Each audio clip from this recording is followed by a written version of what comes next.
Elle est enfin là, après des mois d'attente, la figurine de Zinzin Shibuya Scramble 1/7 de Denji en mode Chainsaw Man. Regardez-moi la taille de la bête, c'est une dinguerie. Alors, est-ce qu'elle va répondre à toutes nos attentes? Voyons voir ça tout de suite. On commence avec la boîte bien sombre. À l'image du personnage, vous allez me dire, on peut entreapercevoir la figurine qui se cache sous le blister. À l'intérieur, on a des petites illustrations, rien de fou. Mais ce qui nous intéresse surtout pour une figurine dans cette gamme de prix, et on reparlera du prix plus tard, c'est comment est-ce qu'elle est protégée. Waouh.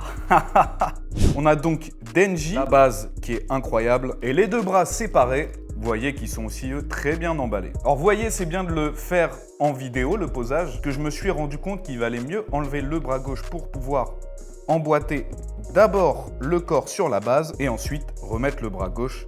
Et voilà. Franchement, à monter, ça ne m'a pris que 3 étapes. Par où commencer? Franchement, je ne sais pas. Il y a trop de détails, c'est une dinguerie. Déjà, je pense que c'est assez important de commencer par le socle. Shibuya Scramble ont l'habitude de nous donner des socles super originaux, comme par exemple sur celle de Satoru Gojo. Mais là, vous voyez, il est un peu sur une sorte de...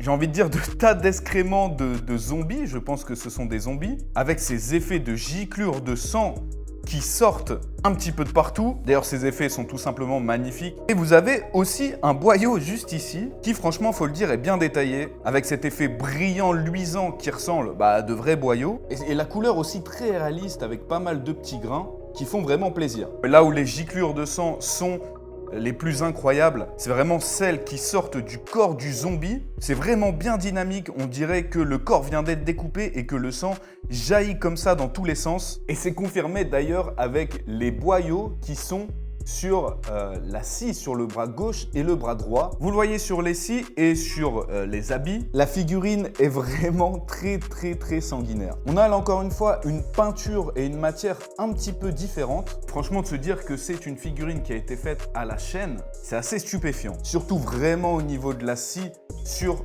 son visage. On a vraiment l'impression que le sang est fait d'une matière différente alors que c'est juste de la peinture. Au niveau du visage, franchement parfait, rien à redire. J'aurais quand même peut-être préféré une peinture plus métallique. Au niveau de sa tête, là ça fait peut-être encore un petit peu trop plastique. Mais les détails, que ce soit au niveau de ses dents, les éclaboussures de sang, franchement je dois avouer que je suis très surpris par le dynamisme de la figurine, encore une fois. C'est du superbe boulot. Point négatif, et il y en a un, ce qui risque de freiner peut-être beaucoup d'entre vous, c'est le prix de la figurine. Alors oui, le prix des Shibuya Scramble varie d'une figurine à l'autre, mais là, on est vraiment sur une gamme de prix bien supérieure à ce qui se fait habituellement, alors que la figurine n'est pas forcément beaucoup plus imposante. Mais il faut avouer que niveau détail, on est servi. En tout cas, si vous êtes intéressé par cette figurine, le lien se trouve dans la description et en commentaire épinglé. Si vous l'avez déjà reçu, dites-nous dans les commentaires ce que vous en pensez. C'était Lucas sur Solaris Japan FR, on se retrouve très vite, mais d'ici là, n'oubliez pas, keep collecting. Jana.